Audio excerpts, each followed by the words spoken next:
So Kash Patel was another Trump appointee appointed to run the FBI. Play the clip of him talking about what he would do to the FBI Hoover building, how he would approach it. The FBI's footprint has gotten so freaking big, and the biggest problem the FBI has come out of its intel shops. I'd break that component out of it. I'd shut down the FBI Hoover building on day one and reopening the next day as a museum of the deep state. And I'd take the 7,000 employees that work in that building and send them across America to chase down criminals. Go be cops. You're cops. Go be cops. Go chase down murderers and rapists and drug dealers and violent offenders. What do you need 7,000 people there for? Same thing with DOJ. What are all these people doing here? Yeah, very, very, very interesting. He's a guy who's getting a lot of pushback, but also he's extremely polarizing. He's got a lot of support because people are saying this guy is going to be the absolute best guy to go into the FBI and mix things up. And he's talked a lot about declassification and what he wants to do to create more transparency. Cody, what do you know about Kash? And how are you excited or not excited about him taking over to run the FBI? I'm absolutely excited. I think this is what people voted for, right? People voted for, I don't want to say mixing up the government, but at least having some sort of transparency. They voted to drain the swamp. That's what they Yeah, like here's the guy.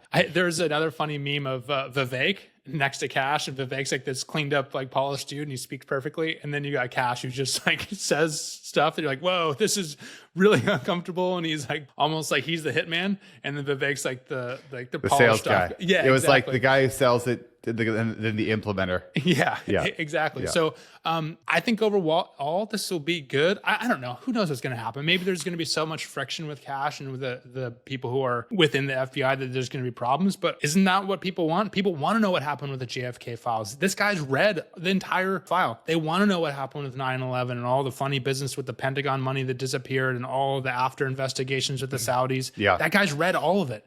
He can't talk about it because he's got the security clearance that he would be violating. But if he can get in there and make a lot of this stuff public, I think it would air out a lot of dirty laundry for the U.S. It's going to be uncomfortable, but like there's some bad secrets the U.S. has that need to be exposed and cleaned up, and we need to like acknowledge what's going on. It does feel like it should be bipartisan to have more transparency around these organizations. One of the challenges is 94% of Washington, D.C. voted for Biden, so it's very partisan. And that whole area is extremely partisan. Pretty excited about it. I think it's interesting. He's got I don't know if you've seen this. He's got a $25 million lawsuit going with Politico right now for defamation for how they portrayed him.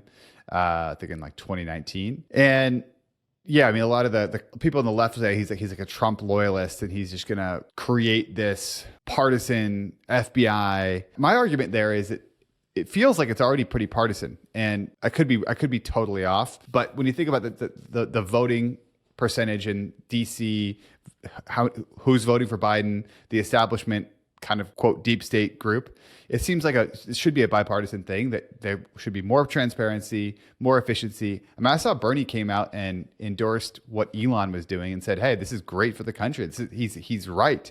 And I think Bernie is a guy that's got a lot of conviction. He's a free thinker, and he's taking the right approach, which is just because Donald Trump is doing something doesn't mean it's wrong, right? Yep. And some things are going to be wrong. I think appointing Linda McMahon as the head of Department of Education, I'm not a fan of that. Doesn't seem like a smart decision to me. Sending Kushner's dad to France, not a fan of that. But there are other things that I do think are good, and that's kind of where I'm at with it.